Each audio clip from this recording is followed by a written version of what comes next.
Alright, everybody, welcome back to Major Gaming, and today we're going over the new Marvel Rivals patch notes for season 6.5 we're at. Um, 6.5 drops tomorrow with Elsa Bloodstone, and I'm pretty hyped.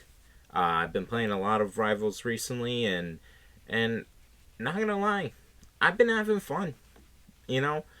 Do I think that the season 6 is perfect? No. It's got some issues, but I feel like this is the least annoyed I've been with Rivals in a season for a while. I hated the Captain America Never Die season. I hated the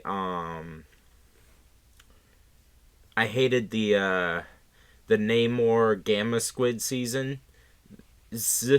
That one was pretty rough. Just shit like that. So honestly, I feel like the game in general is in a pretty decent spot. It just needs to fix poke and some of the spammy aspects of the gameplay, and then survivability a little bit. And I feel like that the game will be in a really good spot. Bump up some of the weaker heroes, bring down some of the heroes like Hawkeye and Hela and Phoenix, and things will go better. Now, I've already read these patch notes, so I'm going over them. I'm not reacting to them. Um, but yeah, so we're gonna go over it, and I think one big thing that a lot of people are not getting with these patch notes. These patch notes do help with poke and triple support. They do. It's just you're not seeing the forest for the trees. You're not seeing the bigger picture of what everything will do together. And I think that's something that a lot of the community just misses. They think that just because you didn't nerf poke, specifically like certain characters, that you didn't touch them at all. But the game works all together. Buffing something unrelated can end up nerfing what you want to nerf just indirectly without actually nerfing the character. And I think that's a pretty good mindset to have instead of just bombing on characters. Now, remember, every character in this game is someone's favorite Marvel character. You're not dealing with like an Overwatch situation where all these characters, they're just kind of new random characters. Like I say random, but like new, just not really sticking with anyone on an emotional level characters. Marvel has been around for 80 years. They got movies, they got video games, they got comics, they got fucking everything else. You can't just dump on a character in this game. You can't. You can't just nuke them into the fucking ground because that's someone's favorite character. And I'm going to make a video about it, but I feel like people are missing that point that nuking characters is not good game design just to switch up a meta. It's just not. It's not good game design. It's not good balance. You don't nuke characters just to make others stronger.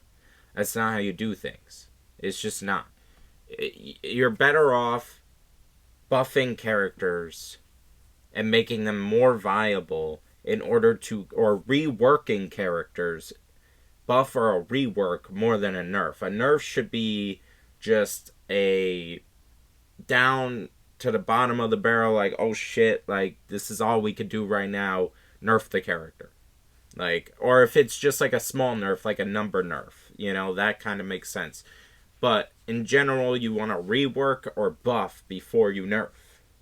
Like that, just because it makes things feel better. And especially in a game like this, that's essentially rock paper scissors.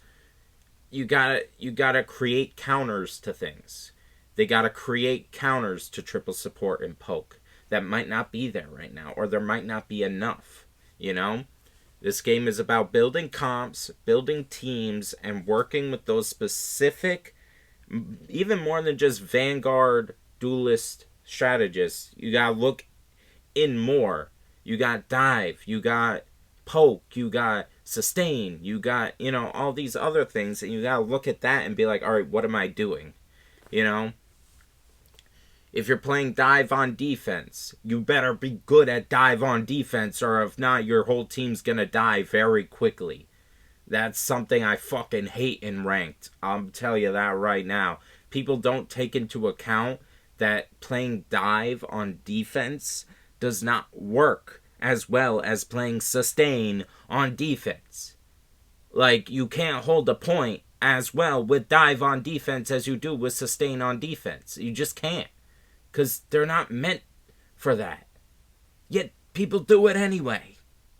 Playing Magic and Black Panther on defense, and they don't know how to get the kills, so they're just running through the rest of your team. Stop. Anyway, rant aside, let's get to the patches. Alright, we're gonna specifically go over the ones that I feel like people are misunderstanding. Rogue and Venom, I feel like these are just, Venom might be fucking crazy this season, just saying, but we'll have to see. We'll have to see, considering that the DPS has got buffed. So maybe this is just to counteract that. Rogue got a buff. She needs, honestly, she might need more buffs after this. She's not horrible, but like, she doesn't. There are other tanks that do her niche better. Like Thing and Thor and Hulk. They all do what Rogue does better. So it's just hard to like really put her forward when you have other options. And Thor. Now, I watched the video from the #1 Thor player, and he said this was a buff. And honestly, it looks like a buff to me. You're getting more overhealth overall than you are just hitting the button and getting it once, So, I think this looks like a Thor buff. Doctor Strange, I feel like people didn't understand that they did this because of the Sue Storm team up. Now, mind you, I'm not a big fan of changing the base character for a team up because you don't always have the team up, but we have to see how much the team up really helps them compared to this 10 seconds of shield recovery. Adam Warlock being able to fly is great, just saying. These nerfs pretty much needed. I don't think the Loki nerf will be that impactful, but it will have a little bit of an impact on his spamminess. Ultron, that's nice, having a longer range for the drones so your dive characters don't dive off into nowhere and fucking die on you because you couldn't keep the drone on them. That's nice. Yeah, so like I really like these overall. I think are good changes. Like most of these are good. Like or all of them, honestly. I don't see any problems with these changes. So I don't know. People are freaking out about these. It's like okay. Venom might be a little crazy, but we'll see. Now we'll go over to these changes. Now these changes I understand are a little more iffy. Duelist Deadpool, I feel like he might need more than just a buff to his ult. I think he needs like a base kit buff because he's clearly the weakest Deadpool, and strategist pool and tank pool, strat pool and van pool are just better, and it's just unfortunate, but it is what it is. Moon Knight, honestly, I feel like they could have dropped this a little more. Moon Knight's kind of annoying, but we'll see how it works out.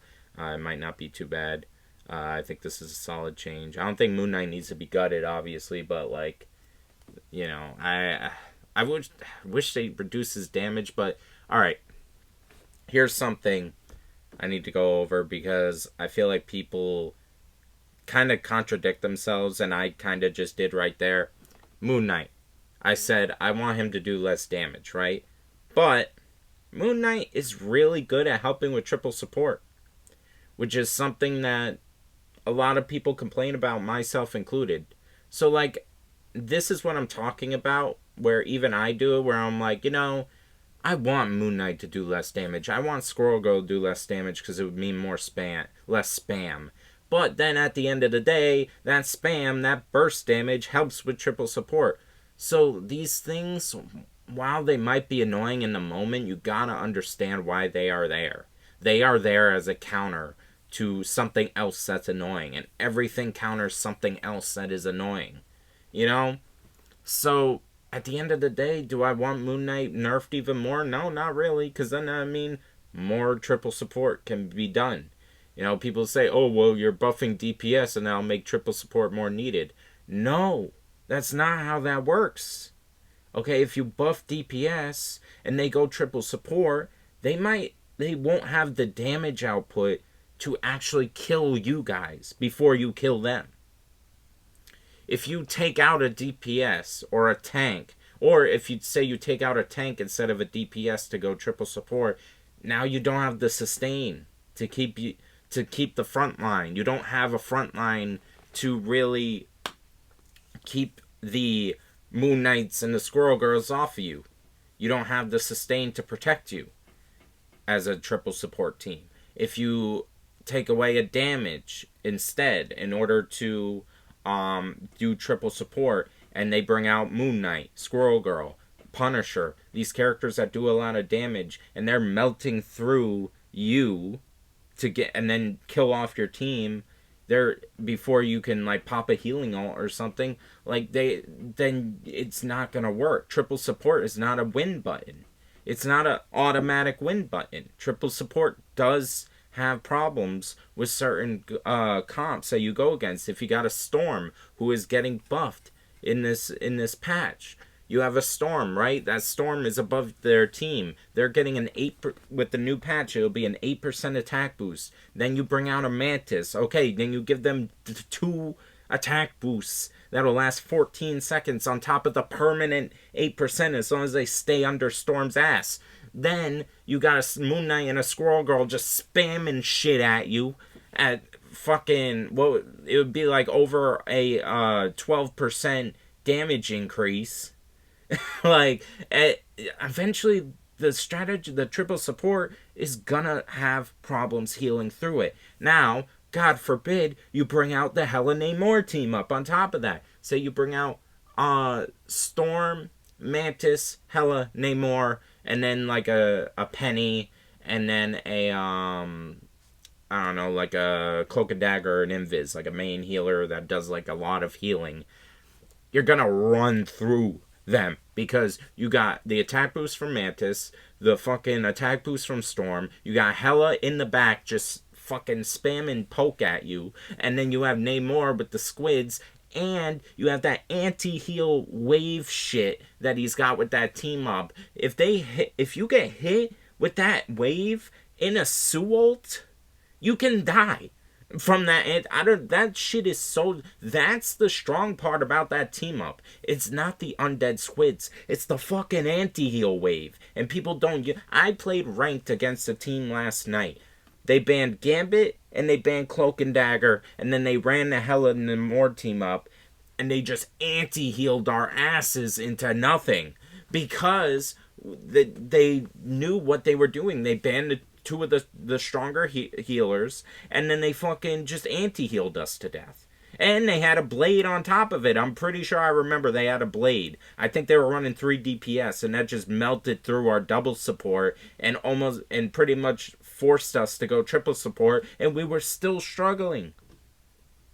That's why I don't understand. Like, there are counters to this shit.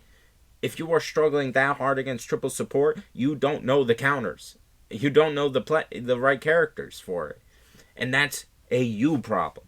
You can go through this game insta-locking a character or 5 characters, and you will struggle your ass off because you don't have enough knowledge of enough characters to actually counter everything in the game when you need to. And that's fine. If you want to do that, go and quick play. Have fun with your 5 characters you like and do whatever the fuck you want. But when you take that shit in a ranked and you want to take the game serious and competitive and you only know 5 characters and none of them can counter triple support, that is a you problem. It is. It's a you fucking problem. Now, mind you, this is coming from me, a person who has every character in this game except Deadpool at Captain or above.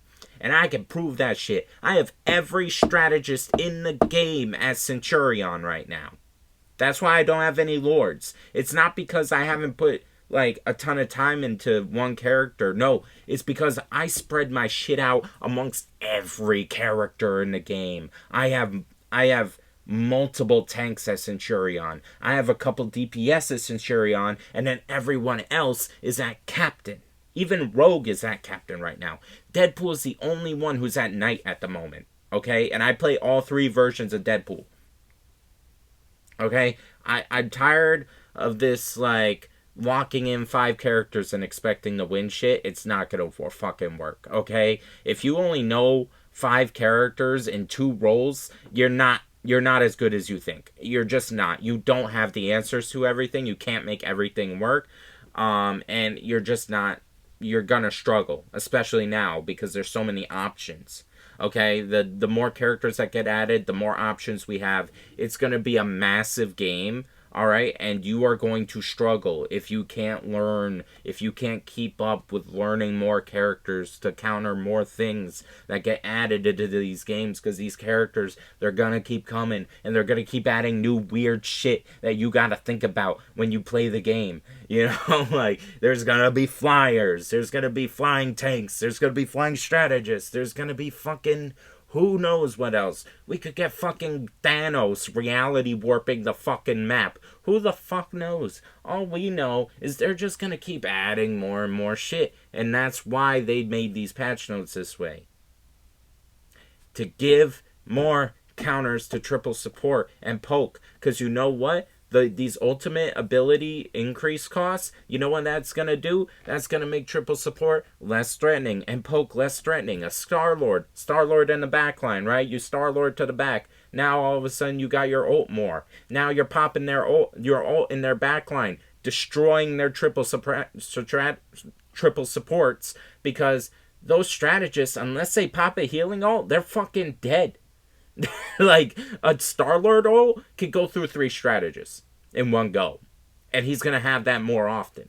By itself. Now, mind you, you're going to have a team with you fighting those strategists as well. If they could keep them distracted and you could get to that backline and pop your ult, those strategists are dead. For the most part. There's very few. Maybe a Jeff could live through it, but his survivability is insane. It'll either force a healing ult or it'll kill all 3 of them. Same thing with fucking Punisher.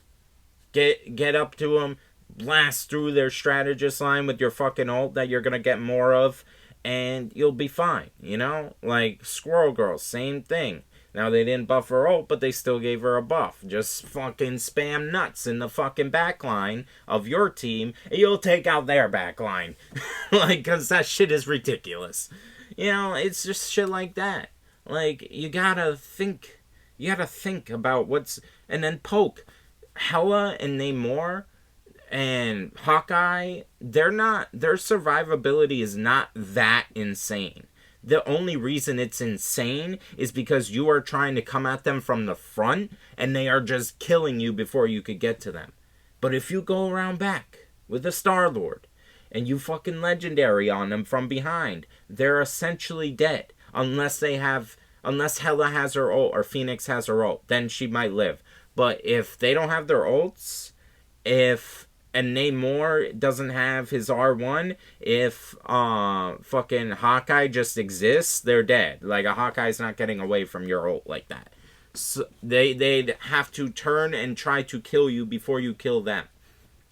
So it's like these things do help with that. And people are not seeing that, and it's a little annoying. So, yeah, that's kind of what I wanted to go over with these patch notes. It's like these ult costs. Wolverine, it'll help with tank, which will help take out tanks, which will help take out the sustain that triple support is able to give. You won't have an invincible Penny anymore, because Wolverine can take that bitch across the map. Like, that's kind of the deal here. They took out all the Fantastic Four team-ups, so Mr. Fantastic won't have as much survivability, which is nice, which again helps with sustain. It's very annoying that Human Torch didn't get a fucking team up, a new one. They're upgrading Thing, who can dive. You know, that's nice. Uh, and then yeah, it's just stuff. And then they got Strange will have a little bit of sustainability while doing damage, which will help with his damage output compared to him just standing there with a fucking shield up, you know. And then we got Elsa coming in, who's kind of like a dive gunner, you know. So these things, I'm like I said, I'm gonna go over more in another video, but that's essentially just what I wanted to rant and talk about. I'm kind of excited for this next patch. I think there's going to be ways to counter things more, and I think it'll be a little bit better, but we'll see. We'll see what happens. That's my take on everything. Let me know what you think down in the comments below, and everyone have a good day.